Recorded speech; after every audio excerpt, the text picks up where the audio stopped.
فرعون کو اس نے وہ خواب دیکھ لیا تھا کہ ایک ستارہ اٹھے گا اور پھر وہ گرے گا تو میری ساری سلطنت کو تباہ کر دے گا۔ نجومیوں سے اس نے پوچھ لیا، اس نے کہا کہ ایک بچہ پیدا ہوگا جو تیری سلطنت کو تباہ کرے گا۔ چاہیے تو یہ تھا کہ وہ توبہ کرتا، لیکن اس نے کیا کیا کہ اس نے بچوں کو قتل کرانا شروع کیا۔ یذبحون ابناءکم، ذبح کرا دیتا تھا تمہارے بیٹوں، اور بچیوں کو وہ زندہ رکھتا تھا۔ تو حضرت موسیٰ جب پیدا ہوئے تو ان کی والدہ نے پتہ کیا کیا، ان کو ایک صندوق میں بند کر کے دریا میں بہا دیا۔ اب دریا میں بہتے جا رہے ہیں تو ماں تھی تو پریشان بھی ہو گئی، ان کی ہمشیرہ کو کہنے لگی ذرا دھیان رکھنا کدھر جاتے ہیں۔ حضرت موسیٰ علیہ السلام دریا میں بہتے بہتے نا، فرعون نے نا دریا کے کنارے مکان بنایا ہوا تھا۔ آپ کو پتہ ہے بادشاہوں کا ذوق ہوتا ہے، آج کل ہمارے جو حکمران ہیں انہوں نے اس کا نام فارم ہاؤس رکھا ہوا ہے، میرا فارم ہاؤس، اور پرانے زمانے میں لوگ ڈیرا کہتے تھے۔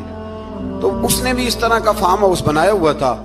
وہاں پہ حضرت موسیٰ علیہ السلام تیرتے ہوئے تابوت کے اندر، صندوق کے اندر جا رہے ہیں۔ فرعون اور ان کی بیوی حضرت آسیہ بے اولاد تھیں، بڑی تڑپ تھی بیٹے کی، وہ بھی وہاں کھڑی تھی۔ صندوق تیرتا ہوا آیا تو فرعون نے کہا کہ جاؤ پکڑ کے لاؤ دیکھو کیا ہے۔ جب وہ لے کے آئے نا تو آپ کی ہمشیرہ جو نگرانی کر رہی تھی پریشان ہو گئی کہ یہ تو اس کے ہاتھ لگ گئے، یہ تو اب مار ڈالے گا۔ لیکن جب خوبصورت اور چمکتا ہوا بچہ دیکھا تو بی بی آسیہ کہنے لگی یہ بنی اسرائیل کا ہے ہی نہیں، یہ تو پتہ نہیں کہاں سے بہتا ہوا یہاں آ گیا ہے، تم ایسے ہی چھوڑ، یہ پتہ نہیں کہاں سے رکھ نہ لیں، رکھ نہ لیں۔ تو حضرت موسیٰ علیہ السلام وہ کہنے لگا نہیں انہی کے ہیں، موسیٰ علیہ السلام اسی کے ہیں۔ تو آسیہ کہنے لگی تیرے تو سر پہ نا بس بھوت ہی سوار ہو گیا، ہر وقت وہی لوگ تجھے یاد رہتے، یہ پتہ نہیں کہاں سے بہ کے آیا۔ اب رکھ لیا، مان گیا فرعون۔ آپ فرعون کے گھر میں جو اس لیے بچے مروا رہا تھا کہ میری سلطنت حضرت موسیٰ پیدا نہ ہو جائیں، تو اسی کے گھر میں پرورش پانے لگے، اسی کے گھر میں۔ اب عورتیں منگائیں گئی دودھ پلانے کے لیے، تو حضرت موسیٰ علیہ السلام کسی بی بی کا دودھ نہیں پیتے، تو آپ کی ہمشیرہ نہ وہیں دائیں بائیں گھومتی رہتی۔ تو کہنے لگی جناب آسیہ سے کہ میں ایک بی بی کو جانتی ہوں، بڑی صاف ستھری ہے، مجھے امید ہے یہ بچہ اس کا دودھ پیے گا۔ تو فرعون کہنے لگا دوڑ کے لا، تو اپنی والدہ کو لے کے آئیں تو حضرت موسیٰ نے فوراً دودھ پینا شروع کر دیا۔ فرعون کو پھر تھوڑا شک ہوا۔ ایک روایت یوں بھی لکھی ہے بعض لوگوں نے کہ فرعون ایک دن اٹھایا ہوا تھا حضرت موسیٰ کی، ابھی تھوڑی سی عمر تھی، تو آپ نے اس کی داڑھی پکڑ کے تو ایک گھونسا دے مارا، جلالی تو شروع سے ہے نا۔ تو کہنے لگا آسیہ تو مان نہ مان یہ بچہ وہی ہے۔ تو حضرت بی بی آسیہ کہنے لگی کہ تجھے غلط فہمی ہے، یہ وہ نہیں ہے۔ اس نے کہا دیکھو نا یہ تو اٹھاتی ہے تو پیار کرتا ہے، اور میرے جب قریب آتا ہے تو اس کے لب و لہجے میں تلخی محسوس کرتا ہوں۔ اس نے کہا بچوں کو کیا پتا۔ خیر ایک طرف اس نے کھانے پینے کی چیزیں رکھ دی، ایک طرف انگارے رکھ دیے۔ وہ بھی حضرت آسیہ کہتی ہیں کہ تجھے سمجھ آئے بچے بچے ہوتے ہیں۔ حضرت موسیٰ بچے تو تھے پر تھے تو اللہ کے نبی نا، اللہ کے نبی تھے۔ جب اس نے کہا نا یہ بچے ہیں، تو حضرت موسیٰ علیہ السلام بجائے انگاروں کی طرف جانے کے، نبی تھے، وہ سیدھے کھانے پینے والی چیزوں کی طرف بڑھنے لگے۔ فرعون کہنے لگا اب بتا۔ اللہ تعالیٰ نے حضرت جبریل کو بھیجا، انہوں نے کہا ادھر نہیں جانا آپ ادھر جائیے۔ تو آپ آگ کی طرف گئے اور ایک کوئلہ اٹھا کے زبان پہ رکھ لیا۔ تو آسیہ کہنے لگی سمجھ آئی، بچے کو کیا پتا کدھر جانا ہے کدھر نہیں جانا، اگر وہ اتنا ہی خیال ہوتا وہی بچہ ہوتا تو آگ۔ اور بعض مفسرین نے لکھا ہے یہ جو حضرت موسیٰ دعا مانگتے تھے نا رب اشرح لی صدری ویسر لی امری، یہ وہ آگ کا انگارہ جب کوئلہ منہ میں رکھا تھا نا تو اس کی وجہ سے زبان میں کچھ لکنت آ گئی، تو آپ دعا کرتے تھے کہ یا اللہ میری زبان کی وہ بند گرا کھول دے تاکہ میں کھل کے فرعون کے سامنے بات کر سکوں۔ وہیں حضرت موسیٰ پلنے لگے، وہیں پلے، وہیں جوان ہوئے، وہیں اللہ نے ساری دولتیں دی، بہن بھی ملی، ماں بھی ملی، اور سارے عزیزوں کا پیار بھی ملا۔ اسی گھر کے اندر اللہ نے پرورش کر کے فرعون کے ظلم سے بنی اسرائیل کو نجات عطا فرمائی۔ موسیٰ پھر فرعون کے گھر میں پلنے لگے، اور جب جوان ہو گئے تو فرعون کے ہاں جو ظلم ہوتا تھا حضرت موسیٰ اس پر بول پڑتے تھے، جلال فرماتے تھے۔ تو فرعون پھر ناراض رہنے لگا، یہاں تک کہ اس نے آپ کو نکال دیا آپ تشریف لے گئے وہاں سے. تو حضرت موسیٰ ایک دن شام کے وقت دوبارہ آئے بستی میں، لوگ سوئے ہوئے تھے. تو دو آدمی، ایک بنی اسرائیل میں سے اور ایک فرعون کی اپنی قوم میں سے، وہ دونوں آپس میں جھگڑ رہے تھے. لیکن وہ جو حضرت موسیٰ کی بنی اسرائیل کی قوم کا شخص تھا، اس پر وہ قبطی، وہ جو فرعون کے قریبی لوگوں میں سے تھا، وہ ظلم کر رہا تھا اور بوجھ اٹھانے کی بات کر رہا تھا. اب اس نے حضرت موسیٰ کو پکارا کہ یہ دیکھے میرے ساتھ کس طرح کی بات کر رہا ہے. تو حضرت موسیٰ کا ارادہ بھی نہیں تھا، آپ نے بس اس کو سمجھایا. پر کچھ لوگوں کو سمجھ، تو حضرت موسیٰ نے پھر ایک مکہ مارا، ایک گھونسا مارا، صرف ایک ہی. یہ کئی تگڑے اور دلیر اس طرح کے بھی ہوتے ہیں کہ گھونسا ایک بھی برداشت نہیں کرتے. وہ ایک مارا، آدمی دھڑام سے زمین پہ گرا اور ماری گیا. حضرت موسیٰ کا ارادہ نہیں تھا لیکن وہ مر گیا. حضرت موسیٰ علیہ السلام نے اس بات پر اپنے رب سے استغفار بھی فرمائی. قرآن کہتا ہے کہ انہوں نے معافی چاہی کہ اللہ میرا ارادہ نہیں تھا. بہرحال اگلے دن نا حضرت موسیٰ دوبارہ آئے. وہ سنا کرتے تھے نا ہم کہ بیوقوف دوست سے عقل مند دشمن بہتر ہوتا ہے. وہ کم از کم دشمنی تو عقل مندی سے کرتا ہے نا، لیکن جو بیوقوف دوست ہو بیوقوفی. حضرت موسیٰ دوبارہ آئے تو وہ بنی اسرائیلی اگلے دن کسی اور سے جھگڑا کر رہا تھا. پھر اس نے مدد کے لیے پکارا تو حضرت موسیٰ کہنے لگے مجھے لگتا یہ ہے کہ تیری عادت ہے، تو خود بڑا جھگڑالو ہے، تو نے روز نیا جھگڑا شروع کیا ہوتا ہے. حضرت موسیٰ جب اس کی طرف بڑھے نہ ڈانٹنے کے لیے تو اس نے شور کرنا شروع کر دیا.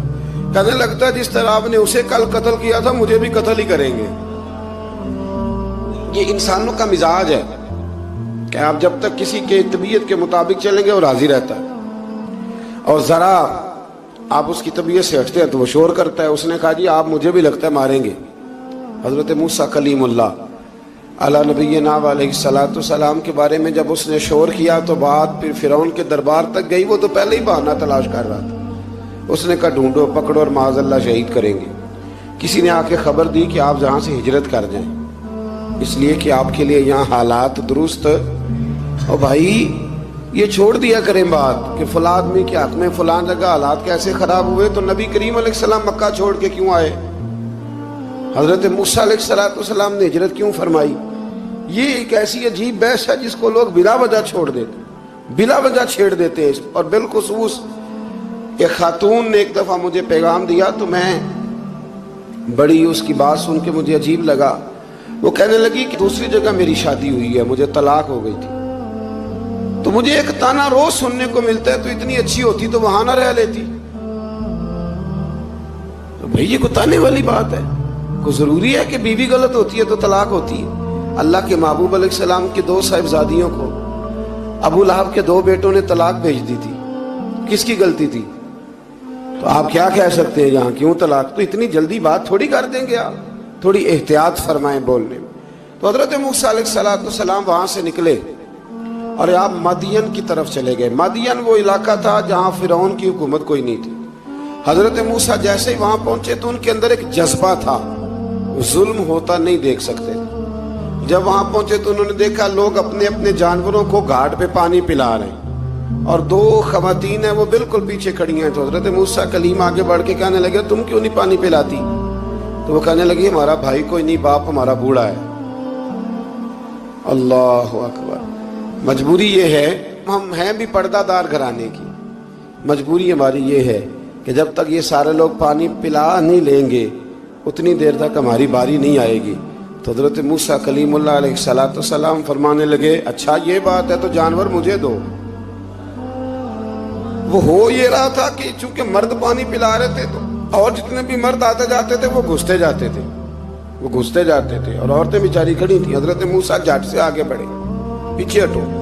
ان 2 خواتین پاک باز عورتوں کے جانوروں کو پانی پلایا اور پھر آپ دوبارہ وہیں بیٹھ گئے. وہ بیبیاں جلدی جلدی گھر گئیں، جا کے اپنے والد سے کہنے لگی ابا جی کمال ہو گیا، اس بستی میں ایک ایسا آدمی ملا ہے جو عورتوں کی طرف دیکھتا ہے تو نیکی کرنے کے لیے آگے بڑھتا ہے، جو مجبور اور بے کس کے لیے اچھے جذبات رکھتا ہے. فرمایا جلدی لاؤ.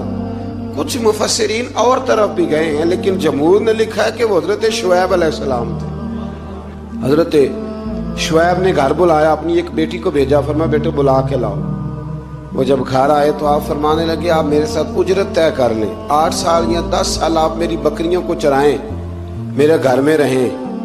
اور پھر فوراً ہی فرمانے لگے اگر آپ ہمارے گھر میں رہیں گے، دیکھ بھال کریں گے، تو میں اپنی ایک بیٹی کا نکاح بھی آپ کے ساتھ کر دوں گا۔ تو 8 سے 10 سال حضرت موسیٰ نے وہاں قیام فرمایا۔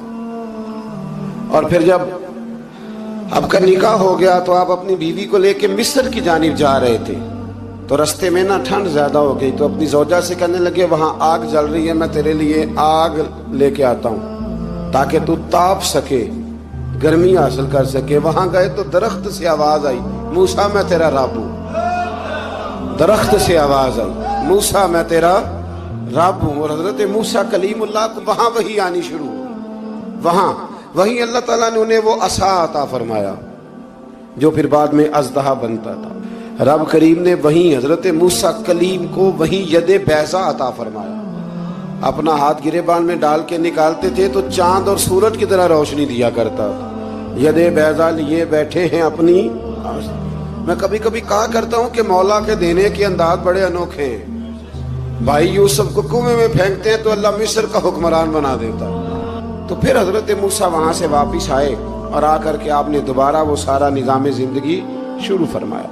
موسیٰ علیہ السلام نے ان کو دعوت حق دی اور کہا کہ میں تمہارے پاس واضح نشانیاں لایا ہوں، بنی اسرائیل کو میرے ساتھ بھیج دو۔ فرعون نے معجزات پیش کرنے کے لیے کہا تو حضرت موسیٰ علیہ السلام نے اپنا عصا زمین پہ ڈالا، اپنا عصا، اپنی چھڑی، اپنا ڈنڈا زمین پہ ڈالا تو وہ ایک واضح اژدہا بن گیا۔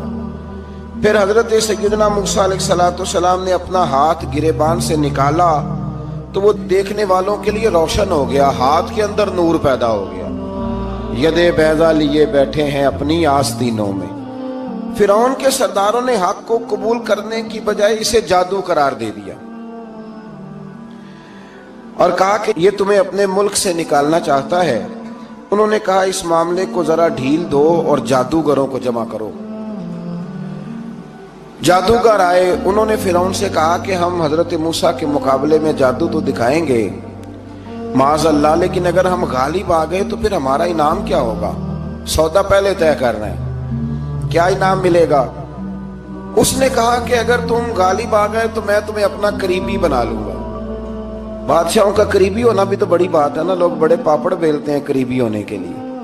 اور یہ جو قریبی ہوتے ہیں نا، بالخصوص جو بادشاہوں کے قریبی ہوتے ہیں، بادشاہوں کی تباہی کا سبب بھی یہی لوگ ہی بنتے ہیں۔ یہ ان کو روز خبر دیتے ہیں کہ سب اچھا ہے، سب اچھا ہے۔ اور دنیا کے زیادہ تر حکمران انہی لوگوں کی وجہ سے تباہ ہوتے ہیں، کیونکہ ان کا خود عوام سے رابطہ نہیں رہتا۔ اگر وہ خود عوام کے ساتھ ڈائریکٹ رابطہ کریں تو شاید انہیں اچھی اور صاف ستھری چیزیں سمجھنے کو مل جائیں۔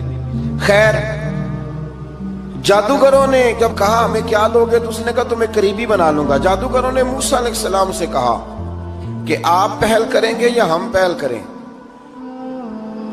تو موسیٰ علیہ السلام نے کہا تم پہل کرو۔ جب جادوگروں نے اپنی رسیاں زمین پہ ڈالیں تو لوگوں کی نگاہوں کو سحر زدہ کر دیا، جادو کر دیا اور انہیں ڈروا دیا۔ انہوں نے کہا یہ تو بڑا جادو لے آئے۔ تو اللہ تعالیٰ نے حضرت موسیٰ علیہ السلام کو حکم دیا کہ آپ بھی اپنا عصا زمین پہ ڈالیں۔ ان کی رسیاں سانپ بن گئی تھی نا، دراصل وہ سانپ بنی نہیں تھی، لوگوں کی آنکھوں پر جادو ہو گیا تھا، انہیں سانپ نظر آ رہا تھا۔ فرمایا آپ بھی اپنا عصا زمین پہ ڈالیں۔ وہ عصا سانپ بنا اور جادوگروں کی ساری چیزوں کو نگل ہی گیا۔ ان کی بہت ساری رسیاں سانپ بنی تھی، ان کا ایک ہی عصا سانپ بنا اور سب کو نگل گیا۔ اس طرح کے معجزے کی حقانیت اور جادوگروں کا بطلان ثابت ہوا اور فرعونی رسوا ہو گئے۔ جادوگر سجدے میں گر گئے اور اللہ پر ایمان لے آئے۔ فرعون نے انہیں دھمکی دی کہ تم میری اجازت کے بغیر ایمان لے آئے ہو، میں تمہارے ہاتھ اور پاؤں مخالف سمت سے کاٹ دوں گا، یعنی الٹا ہاتھ کاٹ دوں گا، سیدھا پیر کاٹ دوں گا، میری بغیر اجازت ایمان لے آئے ہو، اور تمہیں سولی پہ بھی چڑھوا دوں گا۔ انہوں نے کہا کہ ایمان لانے کی پاداش میں تم ہمیں سزا دینا چاہتے ہو؟ پھر انہوں نے اللہ تعالیٰ سے صبر اور استقامت کی دعا کی۔ اس کے بعد فرعون نے بنی اسرائیل کے بیٹوں کو قتل کرنے کی اور بیٹیوں کو زندہ چھوڑنے کا حکم دے دیا۔ موسیٰ علیہ السلام نے قوم کو صبر کی تلقین کی اور کہا کہ نیک انجام اہل تقوی کے لیے۔ یہاں ایک لطیف بات ہمارے صوفیاء نے بھی لکھی ہے۔ صوفیاء کہتے ہیں کہ فرعون نے کلمہ نہیں پڑھا اور جادوگر کلمہ پڑھ گئے۔ وہ کس طرح کلمہ پڑھ گئے؟ تو کہنے لگے دراصل انہوں نے آتے ہی حضرت موسیٰ کا ادب بڑا کیا تھا۔ جادوگر حضرت موسیٰ کے مقابلے میں آ کے بھی ان سے کہتے ہیں کہ رسیاں آپ پہلے ڈالیں گے کہ ہم ڈالیں، آپ اصحاب پہلے رکھیں گے کہ ہم رکھیں؟ تو اتنا سا ادب کیا تو رب کریم نے فرمایا جو نبی کا ادب کرے وہ بے ایمان نہیں رہ سکتا، جو نبی کا ادب کرے وہ بے ایمان نہیں رہ سکتا، اور جو نبی کی بے ادبی کرے وہ ایماندار نہیں رہ سکتا۔ ختم ہو گئی بات۔ یہاں ہمارے صوفیاء نے یہ بات لکھی ہے کہ چونکہ انہوں نے آتے ہی کہا تھا کہ آپ پہلے ڈالیں گے یا ہم پہلے ڈالیں، تو حضرت موسیٰ سے انہوں نے پوچھ لیا، نبی کے پوچھے بغیر پہل نہیں کی تو اللہ نے انہیں ایمان کی دولت عطا کر۔ اللہ تعالیٰ نے فرعونیوں پر قحط سالی کا عذاب نازل کیا۔ فرعونیوں کا طریقہ یہ تھا کہ اچھائی کو اپنا کمال گردانتے تھے، کہتے تھے یہ ہماری طرف سے، اور برائی کو معاذ اللہ بدشگونی کے طور پر موسیٰ علیہ السلام کی طرف منسوب کرتے تھے، کہتے تھے معاذ اللہ آپ کی وجہ سے یہ سارا کچھ ہو رہا ہے۔ ہوتے نا، نہیں کہتے ہیں جب سے میں وہاں گیا ہوں تب سے۔ ہمارے بزرگ ایک لطیفہ بھی سنایا کرتے تھے کہ کسی زمیندار نے نماز پڑھنی شروع کی تھی تو اس کے جانور مرنے شروع ہو گئے۔ اب لوگ سمجھتے ہیں کہ معاذ اللہ شاید یہ کسی بزرگ کے سبب سے ایسا ہے، حالانکہ یہ تو اللہ کی طرف سے آزمائش ہوتی ہے، اس کی حکمتیں ہوتی ہیں۔ اللہ تبارک و تعالیٰ نے ان پر عذاب کیا نازل کیا؟ آیت نمبر 130 اور 143 کا بھی آپ سورہ اعراف کی پڑھیں تو اللہ تعالیٰ نے ان پر ٹڈیوں کا، جموں کا، مینڈکوں کا اور خون کا عذاب نازل کیا۔ یہ کس قسم کا عذاب ہے؟ جمعے پڑ گئے، ٹڈیاں آ گئیں، یہ اللہ نے عذاب نازل کیا۔ جب وہ عذاب میں مبتلا ہوئے تو موسیٰ علیہ السلام سے کہا کہ آپ اللہ سے دعا کریں کہ ہم سے یہ عذاب ٹل جائے، اگر ایسا ہوا تو ہم ایمان لے آئیں گے، بنی اسرائیل کو بھی آزاد کر دیں گے۔ لیکن موسیٰ علیہ السلام کی دعا کے نتیجے میں جب عذاب ٹل جانے کے بعد فرعونی پھر اپنے وعدے سے پھر گئے۔ بنو قریظہ والوں نے بھی کئی دفعہ حضور سے وعدے کیے پر اپنے وعدوں پر قائم۔ ایک بات آپ سے یہاں روک کے عرض کر دوں، ہم بھی کئی دفعہ کہتے ہیں ذرا بریک کبھی گاڑی کی نہیں نہ لگتی تو ہم ارادہ کرتے ہیں کہ آج سے ہی نماز شروع کر دینی۔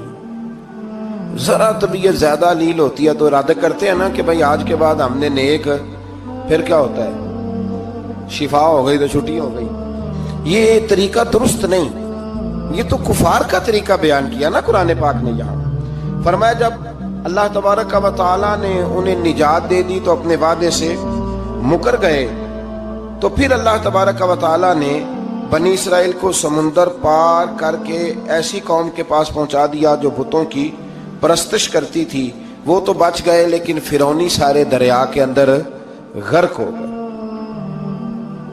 حضرت موسیٰ علیہ السلام سے کہنے لگے کہ ہمارے لیے بھی ایک خدا بنا دیجئے۔